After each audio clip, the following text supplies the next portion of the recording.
നമസ്കാരം. ഇന്നലെ ഉച്ചയ്ക്കാണ് മ്യാൻമറിനെ തന്നെ ഞെട്ടിച്ച ഭൂകമ്പം ഉണ്ടായത്. ഭൂമി കുലുങ്ങിയപ്പോൾ അവർ വിചാരിച്ചില്ല നൂറ്റാണ്ടിലെ തന്നെ വലിയ ഭൂകമ്പത്തെയാണ് അവർ നേരിടാൻ പോകുന്നതെന്ന്. മണിക്കൂറുകൾ നേരം മ്യാൻമർ നഗരത്തെ ഭൂകമ്പം പിടിച്ചുലയ്ക്കുകയായിരുന്നു.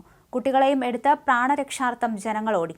പാതിയറ്റ ശരീരങ്ങൾ, തകർന്നടിഞ്ഞ കെട്ടിടങ്ങൾ, കുടുങ്ങി ജീവന് വേണ്ടി അപേക്ഷിക്കുന്ന മനുഷ്യർ, എങ്ങും സങ്കട കാഴ്ചകൾ മാത്രം. ഇപ്പോഴിതാ സംഭവത്തിൽ കൂടുതൽ വിവരങ്ങൾ പുറത്തു വന്നിരിക്കുകയാണ്. തായ്ലൻഡിനെയും മ്യാൻമറിനെയും പിടിച്ചുകുലുക്കിയ ഭൂചലനത്തിൽ മരണസംഖ്യ 1000 കടന്നതായി റിപ്പോർട്ടുകൾ. 2500-ലധികം ആളുകൾക്ക് പരിക്കേറ്റു. രക്ഷാപ്രവർത്തനം പുരോഗമിക്കുന്നതായും റിപ്പോർട്ടുകളുണ്ട്. കൂടുതൽ പേരും കൊല്ലപ്പെട്ടത് മ്യാൻമറിലാണ്. മ്യാൻമറിൽ രക്ഷാപ്രവർത്തനം മന്ദഗതിയിലാണെന്ന് അന്താരാഷ്ട്ര മാധ്യമങ്ങൾ റിപ്പോർട്ട് ചെയ്തു. വെള്ളിയാഴ്ച ഉച്ചയ്ക്ക് 12:50-നാണ് 7.7 തീവ്രത രേഖപ്പെടുത്തിയ ഭൂകമ്പം ഉണ്ടായത്. മിനിറ്റുകൾക്ക് ശേഷം 6.7 തീവ്രത രേഖപ്പെടുത്തിയ തുടർ ചലനവും ചെറിയ ഭൂചലനങ്ങളുടെ നിര തന്നെ ഉണ്ടായി. ഇതിനിടെ ഇന്ത്യയുടെ പടിഞ്ഞാറൻ ഭാഗത്തും ചൈനയുടെ കിഴക്കൻ ഭാഗത്തും കംബോഡിയ, ലാവോസ് എന്നിവിടങ്ങളിലും ഭൂചലനം അനുഭവപ്പെടുകയും ചെയ്തു. മ്യാൻമറിൽ തുടരുന്ന ആഭ്യന്തര യുദ്ധം അടിയന്തര സേവനങ്ങളെ ദുർബലപ്പെടുത്തിയെന്നും ആരോപണമുയർന്നു. അയൽരാജ്യമായ തായ്ലൻഡിൽ ഭൂകമ്പത്തിൽ 10 പേർ മരിച്ചു. ബാങ്കോക്കിലെ ചാറ്റുചക് മാർക്കറ്റിന് സമീപം നിർമ്മാണത്തിലിരുന്ന ഒരു ബഹുനില കെട്ടിടം തകർന്ന് 100ഓളം തൊഴിലാളികൾ അവശിഷ്ടങ്ങൾക്കിടയിൽ കുടുങ്ങിക്കിടക്കുന്നതായി റിപ്പോർട്ടുകൾ പുറത്തുവന്നു.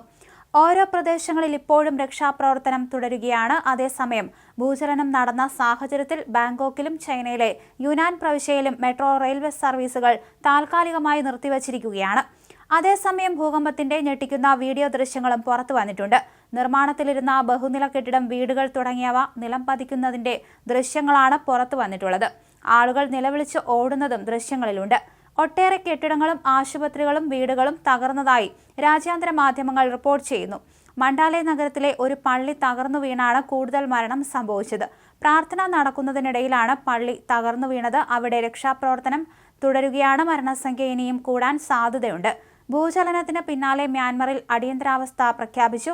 നിർമ്മാണത്തിലിരിക്കുന്ന 30 നില കെട്ടിടം തകർന്നു വീഴുന്നതിന്റെ ഭയാനകമായ ദൃശ്യങ്ങൾ പുറത്തു വന്നിട്ടുണ്ട്.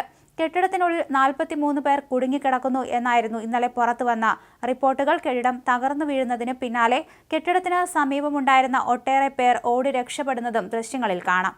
മ്യാൻമറിന്റെ തലസ്ഥാനമായ നായ്ഡാവിൽ റോഡുകൾ പിളർന്നു. ഇവിടത്തെ ആളപായം സംബന്ധിച്ച റിപ്പോർട്ടുകൾ പുറത്തു വന്നിട്ടില്ല. തായ്ലൻഡിലും മേഖലയിലെ മറ്റിടങ്ങളിലും ഭൂകമ്പത്തിന്റെ പ്രകമ്പനം അനുഭവപ്പെട്ടു.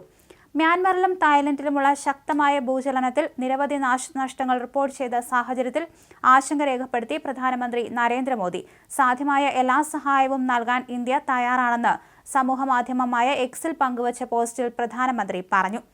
മ്യാൻമറിലും തായ്ലൻഡിലുമുണ്ടായ ഭൂകമ്പത്തെ തുടർന്നുള്ള സ്ഥിതിഗതികളിൽ ആശങ്കയുണ്ട്. എല്ലാവരുടെയും സുരക്ഷയ്ക്കും ക്ഷേമത്തിനും വേണ്ടി പ്രാർത്ഥിക്കുന്നു. സാധ്യമായ എല്ലാ സഹായവും നൽകാൻ ഇന്ത്യ തയ്യാറാണ്, മോദി കുറിച്ചു.